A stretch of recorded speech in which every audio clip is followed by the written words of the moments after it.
This channel does not promote any violent, harmful, or illegal activities. All content provided by this channel is meant for an educational purpose only.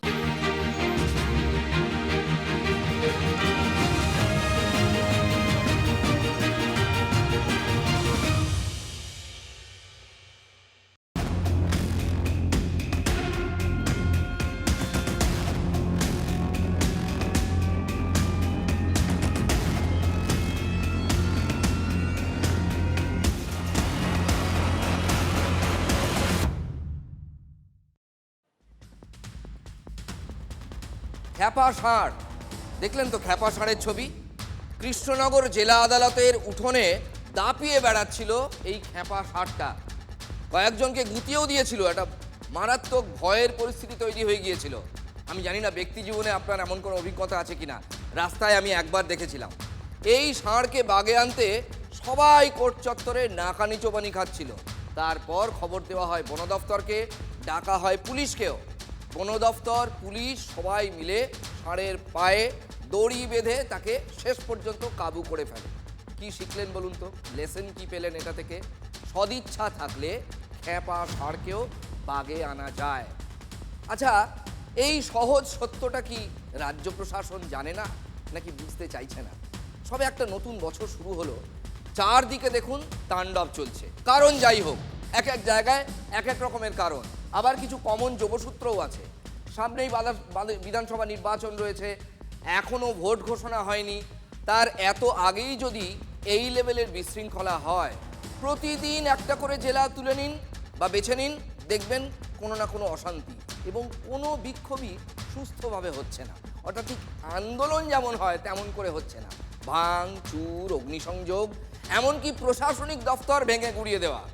কি ভাবছেন, trailer যদি এটা হয়, তাহলে ভোটের আগে পূর্ণ দৈর্ঘ্যের যে সিনেমাটা আমরা দেখব, রাজনীতির সিনেমা, সেটা ঠিক কেমন হতে পারে আন্দাজ করতে পারছেন?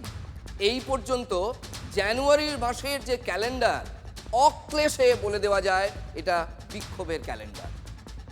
দেখুন, 14ই জানুয়ারি বুধবার তৃণমূল বিধায়কের নেতৃত্বে মুর্শিদাবাদের ফরাক্কার বিডিও অফিসে কি হামলাটাই না চলল। মাত্র 6 জনকে অ্যারেস্ট করেছে পুলিশ, কিন্তু নাটের গুরু আমি আপনি প্রত্যেকেই দেখেছি বিডিও অফিসে বিধায়ক মনিরুল ইসলামের ছবি এবং তার বয়ানটা কি ছিল। তারপরও বিধায়কের নামে অভিযোগ হয়নি, গ্রেফতার তো দূরের কথা। অর্থাৎ কোট আনকোট লুম্পেনরা বুঝে গেছে পুলিশ সবাইকে ধরবে না।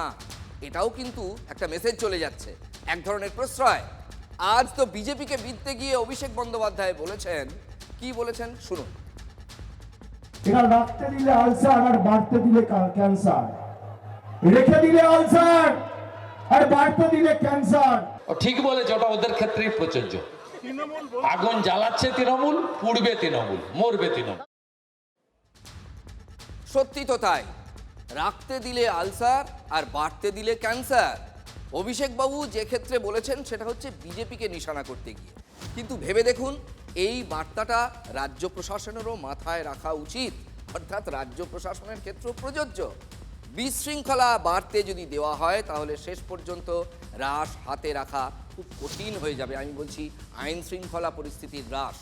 15ই জানুয়ারি পরপর দেখাবো আপনাদের একের পর এক গ্রাফিক্স, কোথাও ছবি, কোথাও গ্রাফিক্সের মাধ্যমে। এবার গতকালের কথা বলি। ফরাক্কার রোগ চাকুলিয়াতে সংক্রামিত হয়ে গেল, একদম ভাইরাল হয়ে গেল। ঠিক ভাইরাস যেভাবে ছড়ায়, উত্তর দিনাজপুরের চাকুলিয়ার বিডিও অফিসে তাণ্ডব চলল। নির্বাচন কমিশনের রিপোর্ট, অন্তত 20 লক্ষ টাকার সম্পত্তি নষ্ট হয়েছে। কার সম্পত্তি নষ্ট হয়েছে? কার সম্পত্তি নষ্ট হয়েছে? পাবলিক প্রপার্টি নষ্ট হয়েছে। খোদ বিডিও অভিযোগপত্রে লিখেছেন, অভূতপূর্ব ঘটনা। 16ই জানুয়ারি মানে আজ মুর্শিদাবাদের বেলডাঙ্গায় রেল এবং রাস্তা অবরোধের নামে চরম অরাজকতা। 7 ঘন্টা ধরে জ্বলল বিক্ষোভের আগুন। জমায়েত কেন হয়েছিল জানেন? ঝাড়খণ্ডে পরিযায়ী শ্রমিকের অস্বাভাবিক মৃত্যুর প্রতিবাদ জানাতে। বিক্ষোভকারীদের দাবি, ভিন রাজ্যে এক পরিযায়ী শ্রমিককে খুন করা হয়েছে। যে জেলায় পাড়ায় পাড়ায় পরিযায়ী শ্রমিক, মানে ভিন রাজ্যে যে জেলা থেকে পাড়ায় পাড়ায় পরিযায়ী শ্রমিকরা কাজ করতে গেছেন, সত্যি মুর্শিদাবাদ এমন একটা জেলা সেখানে পরিযায়ী শ্রমিকের মৃত্যু যদি হয় বাইরে, তাহলে ক্ষোভ হতেই পারে, সেটা স্বাভাবিক। কিন্তু সেই বিক্ষোভ যদি লাগাম ছাড়া হয়ে যায়, যদি ট্রেনে পাথর বৃষ্টি করা হয়, মহিলা সাংবাদিক যদি মার খায়, সাংবাদিক যদি মার খায়, পুলিশ প্রশাসন যদি দাঁড়িয়ে দেখে, তাহলে সেটা তো বড় দুশ্চিন্তার। আর রাজ্য প্রশাসনের দণ্ডমুণ্ডের কর্ত্রী শিলিগুড়িতে যাওয়ার পথে কি বলেছেন শুনবেন, শুনুন। আরে ভাই, আমি তো বলছি, আমি তো এটাকে সাপোর্ট করছি না, কিন্তু মবের মধ্যে ঢুকতে বারণ করো, কারণ তুমি তো জানো এটা আমারও হাতে নেই। রাজ্যের মুখ্যমন্ত্রী মমতা বন্দ্যোপাধ্যায় বললেন, আমারও হাতে নেই। ঘটনাচক্রে তিনি রাজ্যের স্বরাষ্ট্রমন্ত্রী, অর্থাৎ পুলিশ বিভাগ মমতা বন্দ্যোপাধ্যায়ের অধীনেই কাজ করে। গোটা রাজ্যটাই করে, সব বিভাগ করে, পুলিশ বিভাগ একেবারেই তার হাতে। কেন হাতে নেই তার একটা ব্যাখ্যাও দিয়েছেন মুখ্যমন্ত্রী। সেই ব্যাখ্যা শুনে আক্রমণের ঝাঁজ আরও বাড়িয়ে দিয়েছে বিরোধীরা। তুমি তো জানো এটা আমারও হাতে নেই। অন ক্যামেরা মমতা বন্দ্যোপাধ্যায় বলছেন মিডিয়ার সামনে এসে, আমার কি করার আছে, আমি কিভাবে এদেরকে কন্ট্রোল করব। লজ্জা লাগা উচিত আমাদের মুখ্যমন্ত্রী।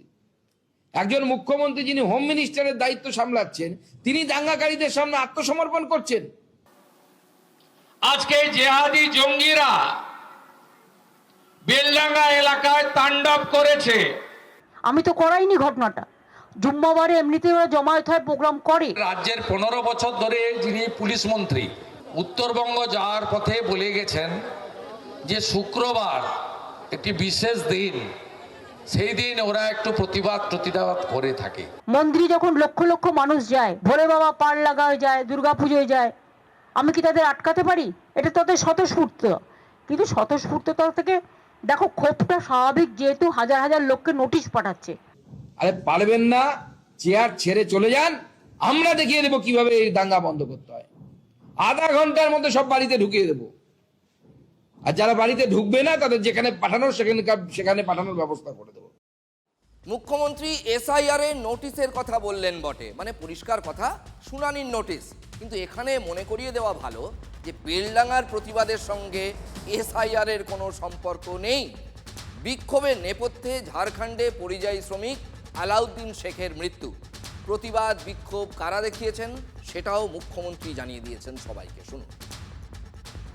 আমি এটাকে নিন্দা করি, তীব্র নিন্দা করি, এবং আমি সংখ্যালঘু ভাই বোনেদের কাছেও আবেদন করব, যারা করছেন শান্তিপূর্ণভাবে আমাদের উপর ভরসা রাখুন। আজকে বেলডাঙ্গার হিন্দুরা সংখ্যালঘু, সেখানে তারা ভয় পাচ্ছে যে রাত্রিবেলা তাদের উপরে হামলা হয় কিনা। বেলডাঙ্গার এই তাণ্ডবের পিছনেও বিজেপিরই হাত দেখছেন মুখ্যমন্ত্রী মমতা বন্দ্যোপাধ্যায়। খুটকাটার প্রশ্ন, পুলিশ প্রশাসন কি করছিল? বেলডাঙ্গা আপনারা জানেন কাদের কাদের প্ররোচনা আছে, আমি আর নতুন করে বলতে চাই না। তো ফ্রাইডে জুম্মাবার এমনি সংখ্যালঘুদের কাছে একটা সেন্টিমেন্ট আছে, সেখানে সবাই ফ্রাইডে জুম্মার নামাজ করতে এসছে।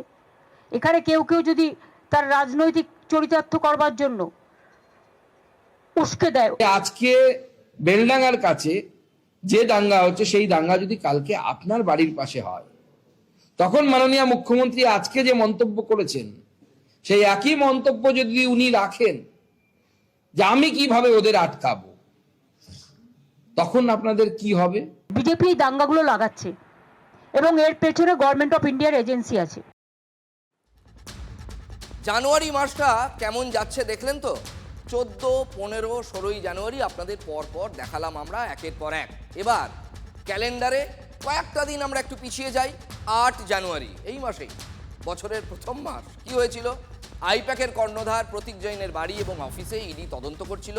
তার মধ্যেই ঢুকে file, mobile, laptop, electronic gadget ইত্যাদি প্রভৃতি নিয়ে বেরিয়ে আসেন মুখ্যমন্ত্রী মমতা বন্দ্যোপাধ্যায়। মুখ্যমন্ত্রীর বিরুদ্ধে সুপ্রিম কোর্টে ফাইল ডাকাতির অভিযোগ তোলে এনফোর্সমেন্ট ডিরেক্টরেট। গতকালই সেই মামলার শুনানি হয়েছে।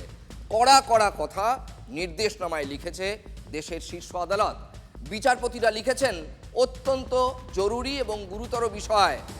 এই প্রশ্নের যদি ফয়সালা না হয়, তাহলে আইন শৃঙ্খলা ভেঙে পড়বে। একটা রাজ্যে নয়, একাধিক রাজ্যে হতে পারে এর দেখা দেখি, যার যেখানে ক্ষমতা। এমন আশঙ্কা প্রকাশ করেছেন দেশের শীর্ষ আদালতের বিচারপতিরা। এবং ললেসনেস কথাটা ব্যবহার করা হয়েছে, অরাজকতার সম্ভাবনা আছে। রাজ্যে রাজ্যে অরাজকতা তৈরি হতে পারে আশঙ্কা বিচারপতিদের, অর্থাৎ বাগে আনার কথাই বলেছে সুপ্রিম কোর্ট। ওই যে বাগে আনার কথা বলছিলাম আইন শৃঙ্খলা পরিস্থিতিকে, সুপ্রিম কোর্ট বাগে আনার কথাই বলেছে সামগ্রিকতার বিচারে। মুখ্যমন্ত্রীর এই ভূমিকা নিয়ে অপরাধীদের অনুপ্রেরণা যোগাচ্ছে এইটা বলছে বিরোধীরা, প্রশ্ন তুলছেন বিরোধীরা। দেখুন,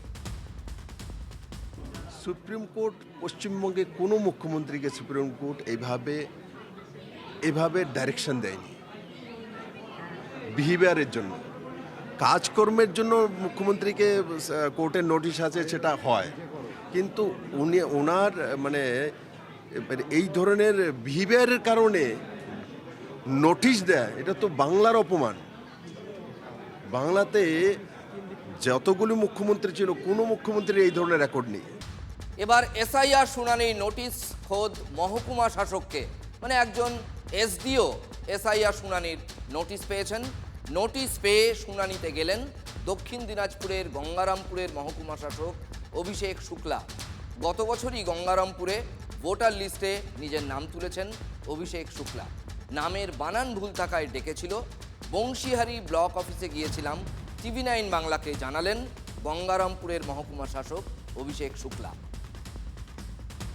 এবার এক এসডিওকে এসআইআর শুনানির নোটিশ পেয়ে তিনি যথারীতি হাজিরও হয়েছেন। তার নামের বানান ভুল ছিল, সেই জন্যই তাকে ডাকা হয়েছিল, জানিয়েছেন TV9 বাংলা। উত্তরবঙ্গের দুই জেলায় দুই জায়গায় দুটি পৃথক হাতির হানার খবর আপনাদের ব্যাক টু ব্যাক জানাবো। প্রথম ঘটনা, হাতির হানায় আলিপুরদুয়ারে মৃত্যু। চিলাপাতার জঙ্গল লাগোয়া রাস্তায় দাঁড়িয়েছিল হাতিটি। বাইকে করে যাওয়ার সময় পড়ে যান বাপি রাম নামের এক ব্যক্তি।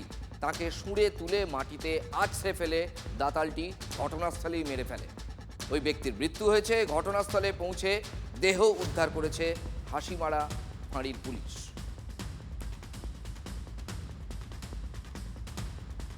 এবার হাতির হানার দ্বিতীয় খবর, বানারহাট ব্লকের হলদিবাড়ি চা বাগানে হাতির হামলা, গুরুতর আহত দুই মহিলা। চা বাগানে ঘাস কাটার কাজ করছিলেন মোট 4 জন। হঠাৎ একটি দলছুট হাতি মরাঘাট জঙ্গল থেকে বেরিয়ে হামলা চালায়। শুঁড়ে পেঁচিয়ে দুই মহিলাকে আছাড় মারে দাঁতালটি। কোনো ক্রমে পালিয়ে প্রাণ বাঁচান বাকি দুই চা শ্রমিক। গুরুতর আহত অবস্থায় দুজনকে উদ্ধার করে স্থানীয় হাসপাতালে ভর্তি করা হয়েছে।